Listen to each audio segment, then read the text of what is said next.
Hey, hello and welcome back to your own channel Mighty Goswami। आज है session 2 PSM का। कल के सेशन में हम लोगों ने डिस्कस किया था चैप्टर नंबर 22, जिसमें हम लोगों ने देखा WHO क्या था, उसके ऑब्जेक्टिव क्या है, उसका वर्क क्या और कौन कौन से मोस्ट इम्पॉर्टेंट क्वेश्चंस हैं जो उस चैप्टर से करने हैं।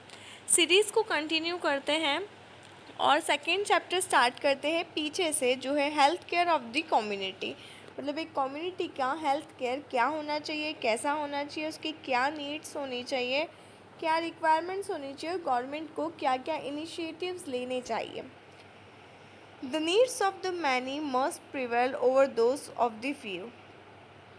ठीक है, इसमें हम लोग देखते हैं जैसे हेल्थ का जो डेफिनेशन है वो जो WHO ने दिया है हर जगह वही लिखना है, चाहे फिर वो 2 नंबर में क्वेश्चन आए, 5 नंबर में आए, किसी में भी आए। अब कंसेप्ट क्या है हेल्थ केयर का, ये इसमें बताया गया है। जैसे कि इसमें कहा गया है कि जो हेल्थ है वो बहुत सारे फैक्टर से इन्फ्लुएंस हो सकती है, जैसे खाना, हाउसिंग, सैनिटेशन कैसा है, लाइफस्टाइल क्या है, प्रोटेक्शन कैसा है, इन्वामेंटल हज़ार्ड्स को लेकर के क्या कम्युनिकेबल डिसीज़ेस उस पर्टिकुलर एरिया पर्टिकुलर सोसाइटी के पीपल्स को हो रही हैं। इन सब चीज़ों पर हेल्थ केयर या हेल्थ डिपेंड करती है। The term medical care is not synonymous with health care। Health care और मेडिकल केयर दोनों अलग अलग चीज़ है, अपने आप में दोनों ही अलग अलग चीज़ें हैं। It refers chiefly to those personal services that are provided directly by physicians or rendered as the result of physicians' instructions। Medical care सिर्फ़ और सिर्फ उन्हीं चीज़ों को या उन्हीं बातों को लेकर के कहा जाएगा जो डायरेक्टली एक फिजिशियन ने, एक डॉक्टर ने इंस्ट्रक्ट किया है। हेल्थ केयर कोई भी बता सकता है, हेल्थ के लिए केयर कोई भी कर सकता है, लेकिन मेडिकल केयर जो टर्म है उसको सिर्फ वहीं अप्लाई किया जाएगा जहाँ कोई भी एक पर्टिकुलर इंस्ट्रक्शन किसी फिजिशियन के द्वारा दिया गया हो। अब हेल्थ सिस्टम क्या है, हेल्थ सिस्टम को डिज़ाइन कैसे किया गया है, इसमें इतना ज़्यादा ध्यान देना नहीं है। Levels of health care 3 levels होते हैं, प्राइमरी, सेकेंडरी और टर्शरी। जो हम लोगों ने पहले देखा सेम चलेगा, कोई डिफरेंस नहीं आएगा, जो चैप्टर 2 और 3 में था सेम। प्राइमरी केयर लेवल क्या होता है? ये फर्स्ट लेवल है contact of individual, the family and community with the national health system, where primary health care, essential health care is provided. Essential health care provide की जाती है primary health care level के तहत। As a level of care, जैसे कि एक level है care का, it is close to the people, और ये सिर्फ लोगों तक ही सीमित है। Where most of their health problems can be dealt with and resolve, जहाँ उनकी बहुत सारी या अधिकतम जो दिक्कतें हैं उनको सॉल्व किया जाता है। It is at this level that healthcare will be most effective within the context of the area needs and limitation। एक पर्टिकुलर एरिया या सोसाइटी ले लिया, वहाँ के लोगों की जितनी भी हेल्थ केयर प्रॉब्लम्स है वो सॉल्व की जाएगी प्राइमरी केयर लेवल पर।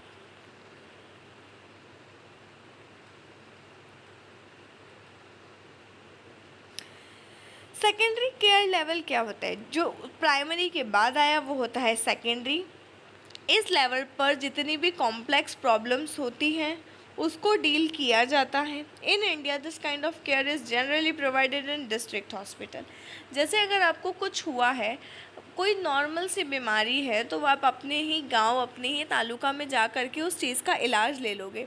लेकिन अगर कोई बड़ी समस्या हो गई, जैसे आज भी कई सारे ऐसे हॉस्पिटल्स हैं जहाँ पर डिलीवरी में अगर कोई कॉम्प्लिकेशन हो जाता है तो वो लोग हाथ खड़े कर देते हैं, वो लोग ऑपरेशन करने से मना कर देते हैं और सीधा ही डिस्ट्रिक्ट में रेफ़र करते हैं।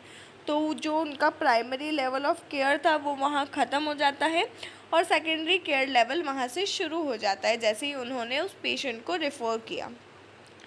अब टर्शरी केयर लेवल में क्या होता है? ये एक बहुत ज़्यादा स्पेशलाइज्ड लेवल है, सेकेंडरी लेवल से भी ज़्यादा स्पेशलाइज्ड है। The care is provided by the regional और सेंट्रल लेवल, जैसे medical college hospital, all India institute, regional hospital, specialised hospitals and other apex institutes. जैसे अगर हम लोग बात करें एमपी में, तो अगर कोई भी छोटे गांव में, छोटे ज़िले में, जैसे नहीं हो पा रहा है किसी भी चीज़ का ट्रीटमेंट, तो पेशेंट को फिर रेफ़र किया जाता है। इंदौर हुआ, भोपाल हुआ, ऐसी जगह पर जहाँ हेल्थ केयर सर्विसेज बहुत ज़्यादा डेवलप्ड है, ऐसी सिटीज़ में पेशेंट को रेफ़र किया जाता है। चेंजिंग कॉन्सेप्ट को पढ़ने की ज़रूरत नहीं है, कोई क्वेश्चन नहीं आता है इसमें से। ये क्वेश्चन आ सकता है कि elements of primary health care क्या है। तो 8 इसेंशियल एलिमेंट्स है प्राइमरी हेल्थ केयर के, आइए जानते हैं वो क्या है। Education concerning prevailing health problems and the methods of preventing and controlling them.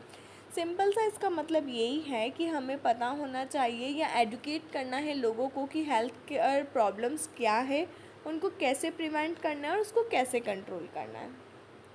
Promotion of food supply and proper nutrition. कोई अगर ऐसा पर्टिकुलर एरिया है जहाँ पर प्रॉपर फूड नहीं पहुँच पा रहा है, जहाँ गंदा खाना पहुँच रहा है, गंदी सब्जियाँ पहुँच रही है या वहाँ की सब्जियों में कुछ कीड़े हो रहे हैं, तो वहाँ तक प्रॉपर फूड सप्लाई करना और ऐसा फूड जो न्यूट्रिशियस भी हो। Third, N adequate supply of safe water and basic sanitation. जो बीमार होने का सबसे मेन कारण होता है वो होता है गंदा पानी। तो जहाँ पर भी साफ़ पानी नहीं पहुँच रहा है, अगर वहाँ साफ़ पानी पहुँच जाता है तो लोगों की हेल्थ 60 to 70% वहीं के वहीं सुधर जाएगी। Maternal and child health care including family planning. अब देखो, माँ और बच्चे दोनों की ही सेहत की हमें रक्षा करनी है।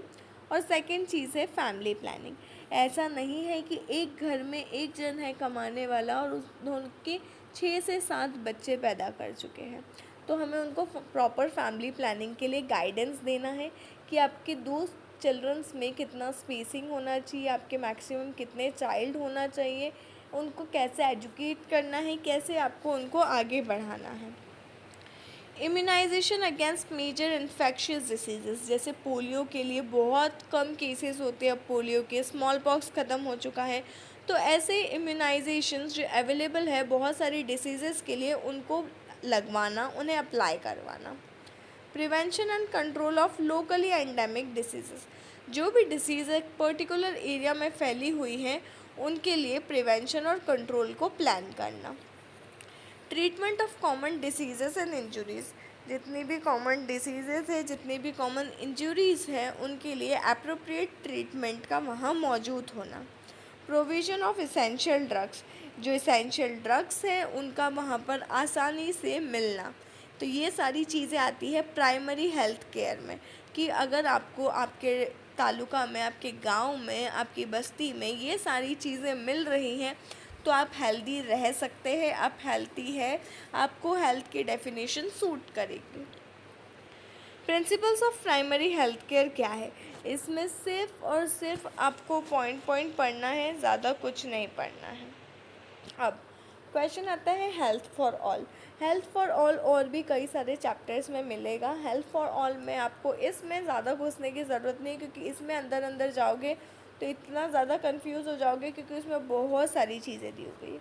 हेल्थ फॉर ऑल में हमें सिर्फ और सिर्फ इतना ही बताना है कि no matter what the race, religion, colour, caste, system of the person is, if he is suffering, he is liable to get the proper medical care, proper medical treatment, and health is a right of every living individual on the earth। इसको आप जितना खींच सको उतना आपको खींचना है। अब हेल्थ फॉर ऑल के लिए स्ट्रेटेजी आई थी 2000 में। Reduction of infant mortality rate, to raise the expectation of life at birth, to reduce the crude death rate, to reduce the crude birth rate, to achieve a net reproduction rate, to provide potable water। अब millennium development goals एक बार पढ़ लेना। Concept of ठीक है, इसमें से कुछ नहीं इतना आता है, सॉरी। हेल्थ केयर डिलीवरी में भी कुछ क्वेश्चन नहीं आता है। डेमोग्राफिक प्रोफाइल आपको डेमोग्राफी वाले चैप्टर में मिल जाएगी, तो यहाँ कंफ्यूज नहीं होना है। ठीक है, कम्युनिकेबल डिसीज़ेस पर भी क्वेश्चन नहीं आता है, वो चैप्टर नंबर 6 में जो हम लोग पढ़ चुके हैं वहीं से इम्पोर्टेंस रखता है ये। Resources are needed to meet the vast health needs of the current generation. ठीक है, इसमें से भी क्वेश्चन नहीं आता है। हेल्थ केयर सिस्टम बता चुके हैं हम आपको। Primary health care in India, sub centres, primary health care centres, Indian public health standards नहीं आते क्वेश्चन। इधर पीछे पीछे के चैप्टर से जो क्वेश्चंस है ना वो काफ़ी ज़्यादा कम आते हैं, लेकिन मैंने इस सीरीज़ इसीलिए शुरू किया है क्योंकि आप लोग कभी भी पीछे वाले चैप्टर्स पढ़ नहीं पाते, तो एटलीस्ट इस बहाने कम से कम 10-20 मिनट का ये सुन ही लोगे तो भी आपका काम चल जाएगा, आपको अलग से कुछ नहीं निकालना पड़ेगा। अब देखो, अगर आपको आता है हॉस्पिटल, तो हॉस्पिटल कितने टाइप के होते हैं, क्या होते हैं, ये सब आपको पता होना चाहिए। उसके पहले हम लोग एक क्वेश्चन देखते हैं, आशा। आशा का फुल फॉर्म क्या है? Facilitated social health activities. The job responsibility of ASHA and the integration of her role with Anganwadi and ANM are described in detail on page number 449. ये प्लीज़ देख लेना क्योंकि आशा पर क्वेश्चन आता ही आता है। Hospitals. Apart from primary health centers, the present organization of health services of government sector consists of rural hospitals. Primary health centres जो होते हैं जैसे पर्सनल क्लिनिक्स हो गए वगैरह होगा, उसके अलावा रूरल हॉस्पिटल्स होते हैं, सब डिविजनल तहसील में, तालुका में हॉस्पिटल होते हैं, डिस्ट्रिक्ट हॉस्पिटल होते हैं, स्पेशलाइज्ड हॉस्पिटल होते हैं, टीचिंग इंस्टीट्यूशंस में होते हैं। तो इनको जानते हैं क्या क्या है। सबसे पहला आता है rural hospital. It is now propose to upgrade the rural dispensaries, that is allopathic या ट्रेडिशनल सिस्टम ऑफ मेडिसिन जो भी चल रहा है वहाँ पर उसको दिया जाएगा to primary health center. At present, a good number of PHCs are located at tehsils, talukas, headquarter. सच में भी बहुत ज़्यादा मतलब डेवलपमेंट हुआ है हॉस्पिटल सेक्टर में। It is propose to convert the sub divisional hospital and to sub divisional health centre. जो सब डिविजनल हॉस्पिटल्स हैं उनको हेल्थ सेंटर्स में कन्वर्ट करना है as to cover a population of 5 lakh peoples. अब डिस्ट्रिक्ट हॉस्पिटल क्या है? District hospitals are proposals to convert the district hospital to district health centre. डिस्ट्रिक्ट हॉस्पिटल्स को डिस्ट्रिक्ट हेल्थ सेंटर में कन्वर्ट करना है। और hospital differs from health centre in the following respect. अब हमने जाना कि भाई साहब ये वाला जो था रूरल हॉस्पिटल, इसको भी सब डिविजनल हेल्थ सेंटर में कन्वर्ट करना है, और डिस्ट्रिक्ट हॉस्पिटल को भी डिस्ट्रिक्ट हेल्थ सेंटर में कन्वर्ट करना है। तो district health centre district hospital से डिफ्रेंशिएट कैसे होगा जानते हैं। एक हॉस्पिटल में सर्विसेज जो मोस्टली प्रोवाइड की जाती है वो क्यूरेटिव होती है, और हेल्थ सेंटर्स में जितनी भी सर्विसेज प्रोवाइड की जाती है वो प्रिवेंटिव, प्रोमोटिव और क्यूरेटिव तीनों होती हैं। जैसे डिस्ट्रिक्ट हॉस्पिटल में आप गए तो बीमारी होने के बाद में जाओगे तो आपको जो भी ट्रीटमेंट होगा, जो भी प्रोसीजर होगा वो कर देंगे, लेकिन अगर वो एक हेल्थ सेंटर बन जाता है तो वो प्रिवेंट भी करेगा, प्रमोट भी करेगा और क्योर भी करेगा। तो ये एक बहुत अच्छी बात हो जाती है। हॉस्पिटल में भी कोई कैचमेंट एरिया नहीं होता है, कोई भी मतलब एक डिफाइनाइट एरिया नहीं होता है रिस्पॉन्सिबिलिटी का। पेशेंट एक पार्ट से दूसरे पार्ट में घूमा करता है और कोई भी रिस्पॉन्स नहीं मिलता है। हेल्थ सेंटर में प्रॉपर यूनिट्स बने होते हैं, प्रॉपर एरियाज़ बने होते हैं पर्टिकुलर ग्रुप ऑफ पॉपुलेशन के लिए। जो हेल्थ टीम होती है हेल्थ सेंटर में वो ऑप्टिमम होती है, जिसमें मेडिकल पैरामेडिकल वर्कर्स दोनों होते हैं, जिसमें सिर्फ और सिर्फ क्यूरेटिव स्टाफ्स होता है जैसे डॉक्टर्स, कंपाउंडर, नर्स एक्सेट्रा। जो रोल होता है हॉस्पिटल का वो कम्युनिटी में बहुत ज़्यादा डिबेट में है आजकल। जो ओपिनियन है वो ये है कि hospital should not remain an ivory tower of disease in the community but should take an active part in providing health services.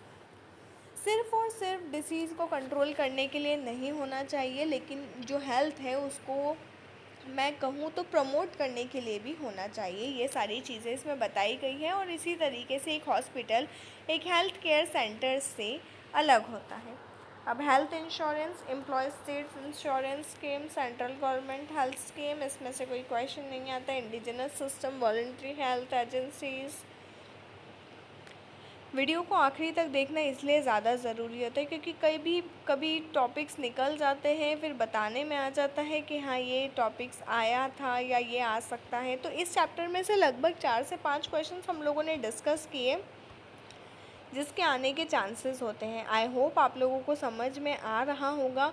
मैं जितना हो सक रहा है उतना इजी फॉर्म में आप लोगों को बताने की कोशिश कर रही हूँ, क्योंकि इसमें ऐसा बहुत ज़्यादा कुछ समझाने का है नहीं। जो टर्म्स है वो आपको एज इट इज़ याद करनी है, बस मैं आपको अंदर का बता दे रही हूँ, ताकि आप जब नेक्स्ट टाइम पढ़ो तो आपको थोड़ा सा क्लिक हो जाए कि हाँ दी ने ऐसा कुछ बताया था, तो हम लोग ऐसा कुछ लिख सकते हैं इसमें। और आप क्वेश्चन बिल्कुल छोड़ करके ना हो, क्योंकि अगर हम लोग कुछ भी लिख करके आते हैं तो 5 नंबर में से वो हमें 2 नंबर तो देगा कम से कम, लेकिन अगर हम लोग छोड़ करके आते हैं तो पूरे के पूरे 5 नंबर ही हम गवा देते हैं। तो दैट्स द रीज़न कि बहुत सारे बच्चे फ़ेल हो जाते हैं। और पीएसएम की फ़ैकल्टी कोई भी कॉलेज में मुझे अभी तक ऐसा एक भी स्टूडेंट ने नहीं बोला मेरी ऑफ़लाइन क्लासेस में भी कि हमारे कॉलेज वाले की फ़ैकल्टी अच्छी है या कुछ। तो ठीक है, अब कुछ नहीं किया जा सकता है उसका, तो भ्रष्टाचार हर जगह ही हो रहा है। तो ये था चैप्टर नंबर 21। कल हम लोग देखेंगे health planning and management chapter number 20। थोड़ा सा अगर आप लोगों को समय मिले तो पढ़ कर के रखना, बहुत इजी चैप्टर है। मैं एकदम इजी में आपको बता दूंगी, वैसे इसमें से क्वेश्चंस आते हैं 2-3। तो मिलते हैं कल के सेशन में। आई होप आज का सेशन आप लोगों को समझ में आया होगा। और लाइक करना, वीडियो को शेयर करना, और अपने दोस्तों के साथ ज़रूर शेयर करना। अकेले अकेले पढ़ने के लिए नहीं है, थोड़ा बहुत फ़ायदा उनका भी हो। और चैनल को सब्सक्राइब करना ना भूलना, क्योंकि अभी भी 76% लोगों ने सब्सक्राइब करके नहीं रखा है। आप लोग आते हैं, वीडियो देखते हैं और चले जाते हैं। प्लीज़ एक सब्सक्राइब आपका हमें बहुत ज़्यादा मोटिवेट करता है। So will meet you in the next session of PSM। Thank you, bye bye.